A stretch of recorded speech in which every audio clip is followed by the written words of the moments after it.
মানে কোনো পুলিশ না, নকল মাল। হ্যাঁ, আমি বাইরের থেকে পুলিশ না, কিন্তু ভেতর থেকে সাচ্চা পুলিশ। যত না ইউনিফর্ম পরা লোকেরা দায়িত্ব নিতে পারে, তার থেকে অনেক বেশি দায়িত্ব নেওয়ার ইচ্ছে আমি রাখি। আচ্ছা, হ্যাঁ।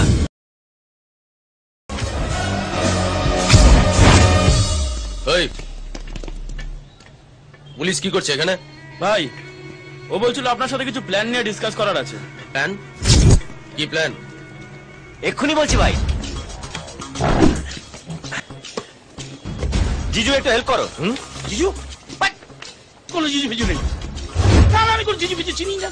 আরে জিজু, তোমাকে নিয়েই তো প্ল্যানিং। এই দেখো ব্লুপ্রিন্ট। এসেছো, বসো বসো। আরে বসো। এই না ধরো। এই দেখো, এটা হচ্ছে শহীদ বস্তি, আর আমরা ঠিক এইখানে। তা আমাকে বলছিস কেন? এই নাও, যাকে নিয়ে পালাবো তাকে বলবো না? পালাবো? এই থাম, আগে পুরো প্ল্যানটা শুনতে দে। থ্যাংক ইউ ফিরোজ ভাই। এই দেখো, আমরা যদি এখান থেকে সোজা নিচে নেমে আসি, তাহলে পানের দোকান।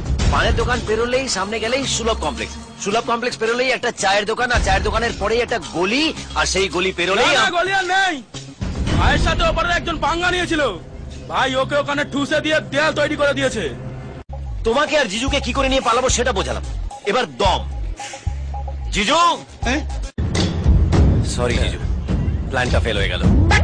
কিসের প্ল্যান? কোনো প্ল্যান নেই। কোথা থেকে উড়ে এসে ঝুলে বসবে আর এসে জিজুর মাথা খাবে। আরে মোরগ ছুটি কোনো পুলিশই না, আমার ইউনিফর্ম পরে খালি ফাঁক মারে। তার মানে কোনো পুলিশ না, নকল মাল। হ্যাঁ, আমি বাইরের থেকে পুলিশ না, কিন্তু ভেতর থেকে সাচ্চা পুলিশ। যত না ইউনিফর্ম পরা লোকেরা দায়িত্ব নিতে পারে, তার থেকে অনেক বেশি দায়িত্ব নেওয়ার ইচ্ছে আমি রাখি। আচ্ছা, হ্যাঁ। একটা কথা শুনে রাখ, তুই যদি ফিরোজকে এখান থেকে তুলে নিয়ে যাস, তোকে আমি সাচ্চা পুলিশ অফিসার মেনে নেবো। কি বললে? আরেকবার বলো। তুই যদি ফিরোজকে এখান থেকে তুলে নিয়ে যাস, তোকে আমি সাচ্চা পুলিশ অফিসার মানব।